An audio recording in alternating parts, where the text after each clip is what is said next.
Let me say, first of all, Hotep. And Hotep simply means peace. It's an ancient word, an ancient greeting. So when I say Hotep, it simply means come in peace. So when I say Hotep, you say Hotep.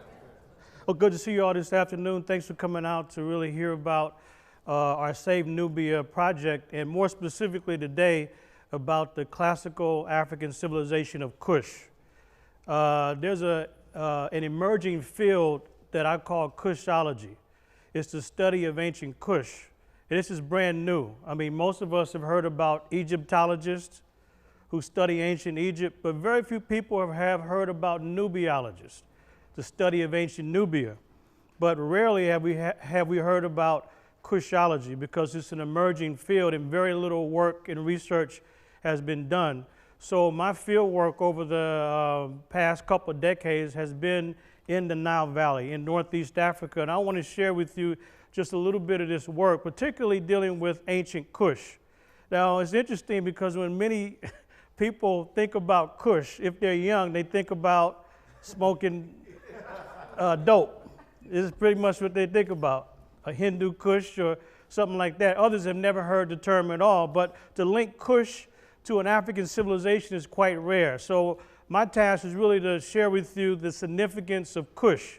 So that's the oldest of the classical African civilizations. So I want to share with you some of my field work, not only the past couple of decades, but actually in December and this past January. So as was mentioned, we're looking to build a team of people to do research to know more about Kush, because basically little is known. There's very little known, and people mix up Kush in Nubia because the work hasn't been done. So I'm going to share that with you. And as was mentioned, the Save Nubia project, we mentioned Nubia because that term is more popular. If we say Kush, people need more explanation. So it's really focused on saving ancient Kush and Nubia from the floodwaters. And some of you are familiar with it. If you're not, no problem. But we want to focus on Kush today, and in the fall on ancient Nubia, and then later on Kemet. So that's really what we focused on today. So this is the area that I'm going to focus on in the few minutes I have, and it's the area that we now call Sudan. And Sudan, as you know, about 2 years ago was split up. So South Sudan is the newest country in the world. There was a referendum, a vote.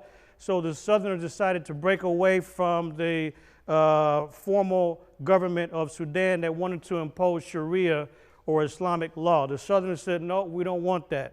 They maintained their own tradition, their own culture, their own language, and they didn't want to have to abide by Islamic law, so they broke away. So most of the work that I've done, in fact, all the work in Sudan, that is, has been in the northern part here. You may not can see this too well, but Khartoum is the capital. So as you look at this area, as you go north, it's actually down north, because all the mountains are in the south. So the Nile River runs downhill like all water. So most of my work has been in the area north of Khartoum, down north, and I was there in December and also in January. I think it might be a little light in here, but my colleague Sorwat, he's a critical colleague. Wherever I go, he is an assistant. He knows the culture very well, he knows the language, and it's one of the things that's interesting about the Sudanese, is that they will literally break away from whatever they're doing and not just spend a couple of hours, but literally days to assist without pay. Their pay is the fact that we're looking to research and recover and uncover classical African civilization in the region, in that region, and the pride is absolutely amazing. We meet strangers along the way, and they literally take out days from their time without pay. You can't even give them money, because it's disrespectful, because this is something that they do out of their being. So it's disrespectful to even offer money. They don't do that. And so anyway, my colleague Sorwat is always helpful along the way. So the three classical African civilizations, we'll start with the first one, is Kush. And it's spelled K-U-S-H, sometimes C-U-S-H, and then Nubia, and then Kemet. And we could call these ancient African civilizations, but it's better and more appropriate to call them classical because of what classical means. We hear about classical music, classical what else? Art, classical theater, classical dance, classical music. So what does classical mean? Premier, that's pretty good. Original is close. It means, yes, the best, the prototype, the example, the model, the guide by which everything else is judged. So that's why it's better to say classical African civilizations, because from these civilizations, other cultures have benefited. And you'd be very surprised, some of us that is, at the contributions from classical Africa that we still benefit from today. And people are not even aware of the art and science that has been given to the world. So anyway, there's not a lot known about Kush because the field research hasn't been done. It really hasn't. And it's amazing how the so-called experts are totally confused, and I'll show you a couple of examples. But we don't know when the civilization of Kush began. The further we go back, it seems like the culture is ready-made. When we go back, when I say to the Stone Age, it doesn't mean some age where people were underdeveloped and didn't know anything. So one brother, I remember a presentation I was doing, he said, you know what, Professor, you should really stop using the term Stone Age. So he's going to give me advice on what term I should use. And I said, come again. He said, you should really stop using the term Stone Age. I said, no, you need to change your understanding of what's meant by Stone Age. Because the further we go back, before the age of metals, they were building in stone. I asked him, I said, this civilization complex is in the midst of what desert? He said the Sahara. I said, exactly. I said, what's the most enduring monument in the region that survives time in the desert, that's naturally produced? Pyramids. It's the most permanent shape that survives time in the desert. And they built pyramids, temples, tombs with any kind of stone that you can mention. Gray whack, limestone, what else? Sandstone. You said Flintstone?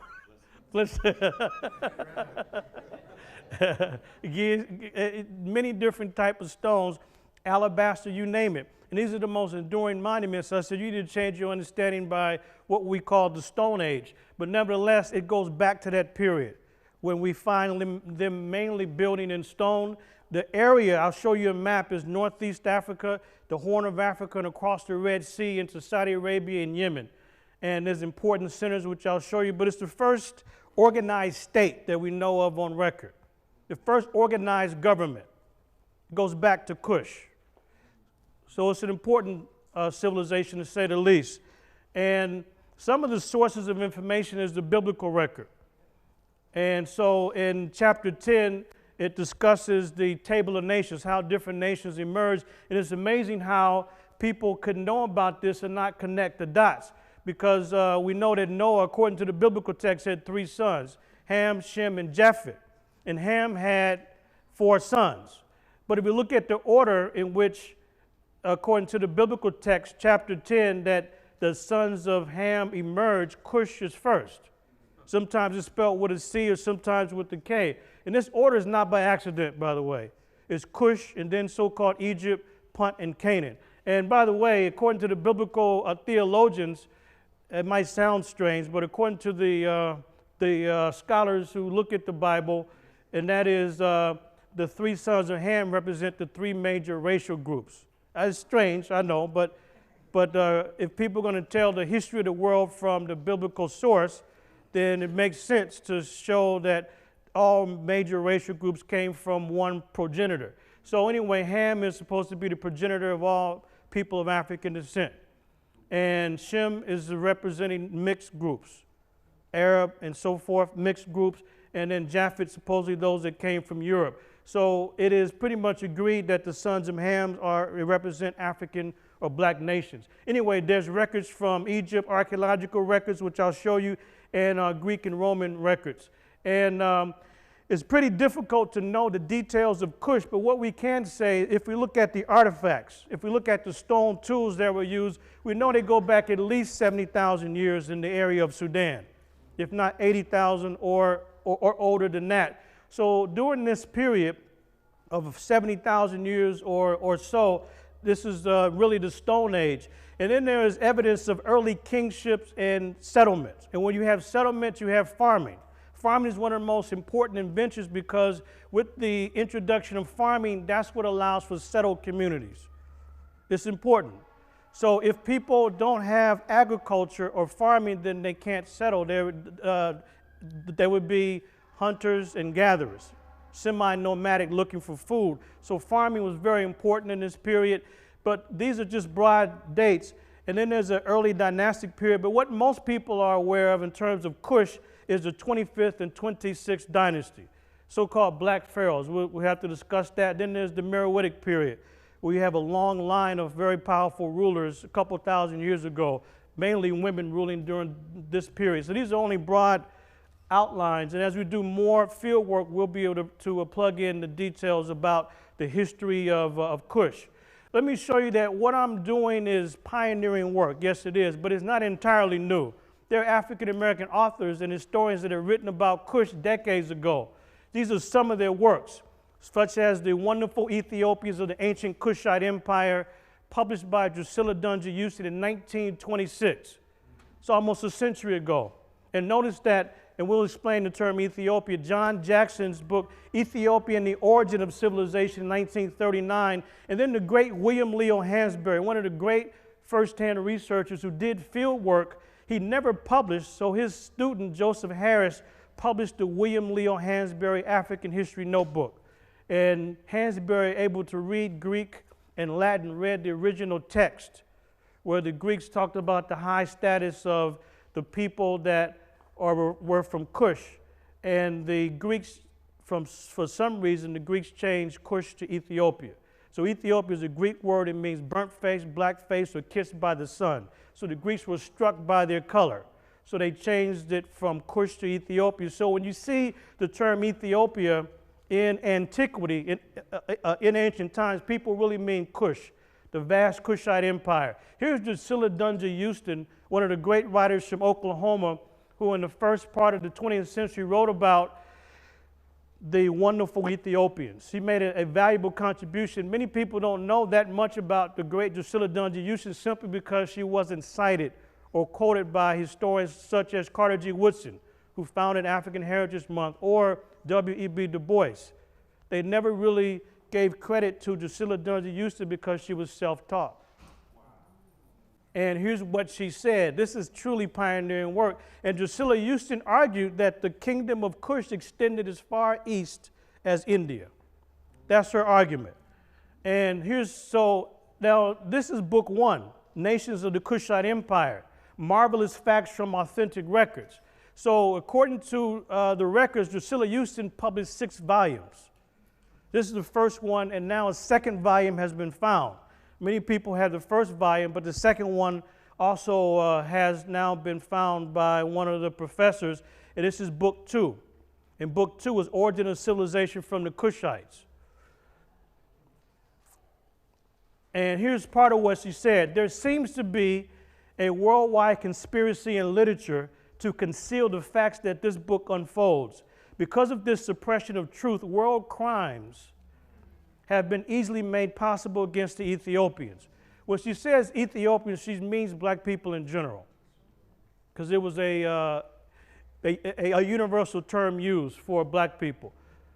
And this is in book 1. That she also says this: the chapters of this book prove the Kushite race, notice she's talking about people of African descent, to have been the fountainhead of civilization. If you desire truth, if you desire to be fair-minded, to be educated in vital knowledge not possessed by the average college student, if you desire to be an authority upon the life of the ancients, go down with me as archaeology, ethnology, geology, and philology disclose.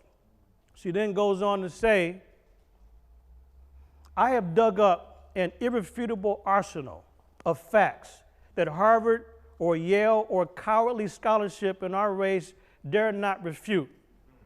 How can a leadership point the